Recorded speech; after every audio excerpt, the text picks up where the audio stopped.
This is it, the fifth and final video for week 2. We've gone through the Lumina Foundation, today's college student. We've looked at federal data and how it's presented on the National Center for Education Statistics website. We just took a look at some state data from the Montana University system. But you might say, I'm interested in the students on my campus, wherever I work. And so now I'm going to share my screen. We're going to go back to the place we love, our classes Brightspace site. Again, we're here in week 2, today's college student, among the content section. Like I mentioned, we've already in video 1 looked at the Lumina Foundation. In video 2, we looked at the Digest of Education Statistics tables. In video 3, we looked at the Condition of Education report provided by the National Center of Education Statistics. We looked at their graphs and their figures, their textual interpretation of those numbers, particularly the numbers available in the Digest of Ed Statistics. And most recently in video 4, we looked at the Montana University system. But I told you we're going to go to maybe where you call home, Montana State University, and look at the Office of Planning and Analysis. Now, if you are not an MSU employee or at the institution, this kind of student level data is available at any college or university on a website either called Office of Institutional Research, Office of Institutional Analysis, Office of Planning and Analysis. They go by multiple names, but there is some place on your institution's website that shares a little bit about who the students are that are enrolled at that institution. I will say that from institution to institution, the depth and breadth of data available, publicly available on websites, varies considerably. You may be working at an institution that presents nothing more than the total number of students, sometimes the total number of students by the degree programs in which they're enrolled, sometimes by sex and gender, sometimes by race and ethnicity, not necessarily by any of them. And so we're fortunate at Montana State University to have a really robust Office of Planning and Analysis that provides so much student data.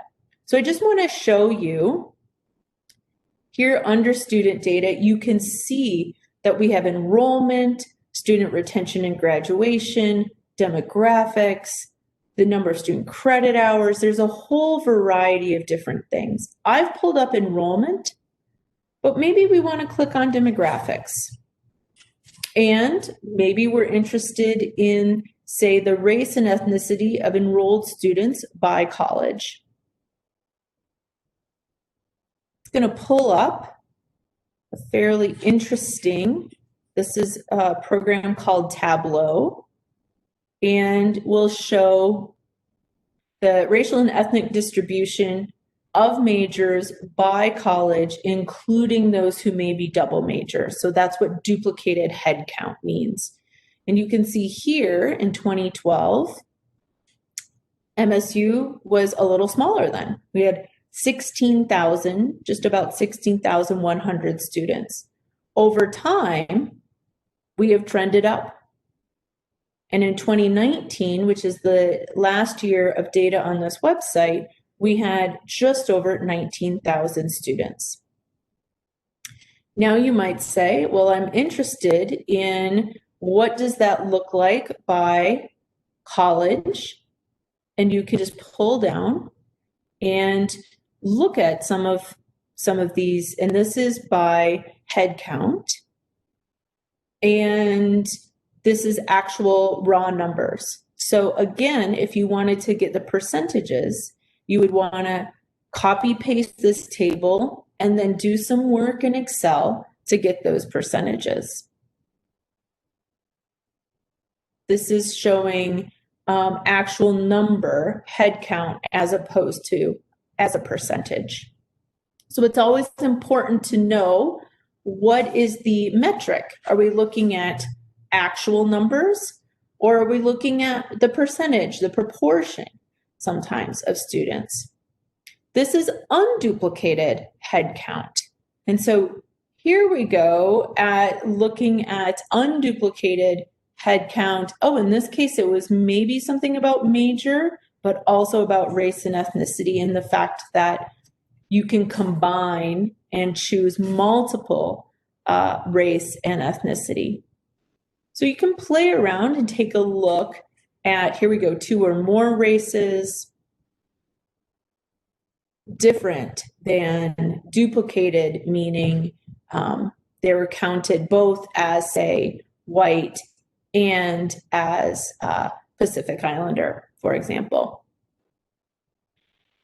There are times when you might see this kind of either statewide or institution or school level data where they would never place the number 1. There are times when in national data set, if the cell, this is a cell in an Excel spreadsheet, is fewer than 5, in the case of the GEMS data from the Office of Public Instruction from the state of Montana, if it's fewer than 10, they place an asterisk, and that's for student privacy reasons. So I invite you to finish out, in terms of your discussion forum post, to poke around here on the Montana State University web site at the Office of Planning and Analysis to figure out what's of interest to you. Maybe you want to come back to enrollment. Maybe you want to look at the historical full-time equivalent of students. This was of great interest to one of the students who I supervise in their doctoral program. Joe Hicks is very interested in the experiences of non-resident students. And so you can see here that the non-resident students, that's this yellow line, in fiscal year 92, which would have been fall of 91, spring of 92, we had 1,074 non-resident students enrolled at MSU. You go over time, and now these are going to through 2006, all the way up here to fiscal year 19, and we have more than doubled our number of non-resident students in that period of time. So I just point this out because different things will be of interest to different students. Play around, see what's out there. What's our current headcount enrollment? This is fall of 2019.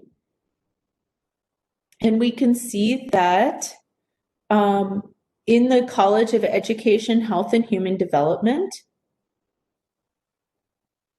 we have 1,373 undergraduate students and almost 400 graduate students. So what else do I notice here among looking across? Well, we're the college with the second highest total number of grad students. The highest number of graduate students is in letters and science. Letters and science, of course, includes biology, chemistry, physics, history, American studies, English, sociology, goes on. Education, Health, and Human Development is the Department of Education and the Department of Health and Human Development, which includes exercise science, sustainable biofood systems, and so forth. Counseling is in HHD, early childhood is in HHD. But when you look at what is the proportion of the ratio rather, of graduate students to undergraduate students, we have the highest ratio in that just about eyeballing it here, 25% of our total enrollment in EHHD are graduate students. About 1/7, it looks like, of the total enrollment in letters and science are graduate students. So again, I point this out in real time to share with you and show you exactly how, when I'm looking at data, what's going through my head. How am I making sense of the numbers? What am I noting? And then you can hear as I talk through it what you would place, what you would write up in your interpretation if you were to write this in a textual form.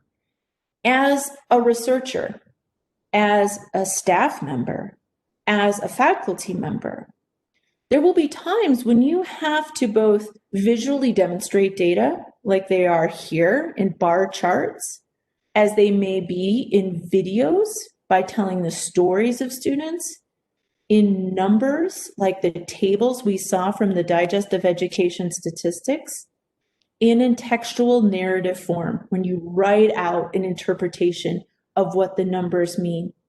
This is a really important skill, and it's why we're starting off in week 2 to be able to understand how we talk about today's college students.